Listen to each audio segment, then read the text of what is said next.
Adam Carter, just another face in the crowd at Whitestone University.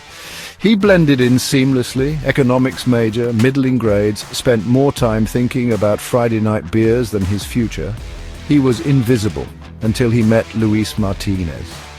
Luis was different. A science prodigy, whispered to be working on a revolutionary new drug. Something that would change the game. It was called Catalyst. And it was addictive from the first hit. A golden ticket. Adam saw the potential immediately. His ambition, dormant for so long, began to stir. The early days were a blur. Parties at the fraternity house became exclusive gatherings. Word spread like wildfire. Catalyst was everywhere. Money flowed. Adam, once invisible, was now the center of attention. He reveled in it. The power, the respect, the fear in the eyes of those who crossed him. This was the life he was meant to live. He just knew it. Luis, the genius behind the drug, preferred the shadows. Content to cook in his makeshift lab, hidden away from the dangers Adam seemed to court. They were an odd pair, but effective. Luis, the quiet genius, and Adam, the charismatic leader. The money kept flowing.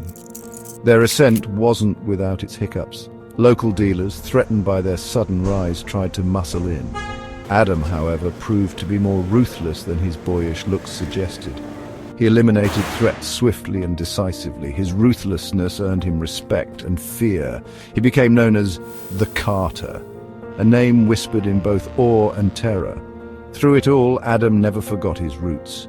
He donated generously to the university, funded scholarships for underprivileged students. He even started a foundation to combat drug abuse, a thinly veiled attempt to cleanse his conscience. The guilt, however, was always there. A nagging voice he drowned out with more money, more power, more catalyst. Adam's ambitions grew alongside his wealth and influence. He wasn't content with just being a kingpin. He wanted more. He craved legitimacy, power. He set his sights on politics, donating generously to campaigns, offering favors to those who could be swayed. He was buying his way into the system.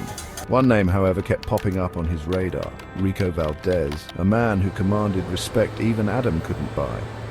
Valdez was old school, a man of tradition and unwavering loyalty. He controlled the city's docks, a strategic choke point for Adam's burgeoning empire.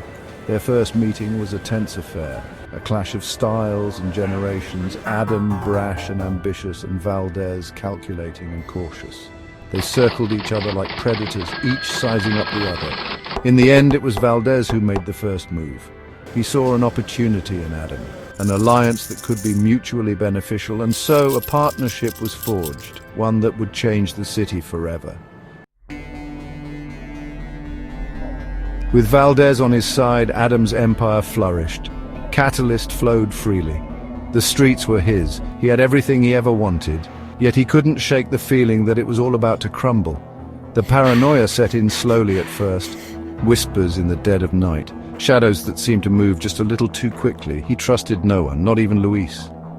He surrounded himself with bodyguards, installed state-of-the-art security systems. He was a prisoner in his own gilded cage. The guilt, the nagging voice he had so effectively silenced, returned with a vengeance. He saw it now in the faces of addicts on the street, in the eyes of mothers who had lost their children to his drug. His relationship with Luis, once rock solid, began to deteriorate. Luis, disgusted by the monster Adam had become, threatened to walk away. Adam, however, couldn't let his cash cow go. He needed Luis. He needed Catalyst. He made Luis a promise. One last big score, then they would disappear, start over. It was a lie, of course. Adam had no intention of giving up his empire. He was in too deep.